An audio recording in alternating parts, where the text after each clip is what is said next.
اب علی زمانہ وان کی یہ رپورٹ شامل کرتے ہیں۔ کراچی کے ضلع کیماڑی میں عوامی شکایات پر پولیس کی فوری اور مؤثر کارروائی دیکھنے میں آئی ہے۔ تھانہ اتحاد ٹاؤن کی حدود میں قائم پولیس چوکی محمد خان کالونی کے انچارج ASI ملک مظہر نے شہریوں کو درپیش مشکلات کا فوری نوٹس لیتے ہوئے خیبر چوک پر قائم غیر قانونی ٹھیلے اور پتھاریں ہٹوا کر سڑک کو مکمل طور پر کلیئر کر دیا۔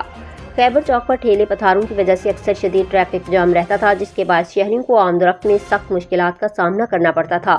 چوکی انچارج ملک مظہر نے موقع پر موجود تمام ٹھیلے پتھارا لگانے والوں کو سختی سے متنبہ کرتے ہوئے کہا کہ آئندہ اگر کسی نے خیبر چوک پر دوبارہ ٹھیلا لگانے کی کوشش کی تو اس کے خلاف قانونی کارروائی عمل میں لائی جائے گی اور FIR بھی درج کی جائے گی۔ علاقہ مکینوں اور شہریوں نے چوکی انچارج ملک مظہر کی فوری اور مؤثر کارروائی کو سراہتے ہوئے کہا کہ اس اقدام سے نہ صرف ٹریفک کی روانی بحال ہوئی بلکہ عوام کو بھی بڑی سہولت میسر آئی ہے۔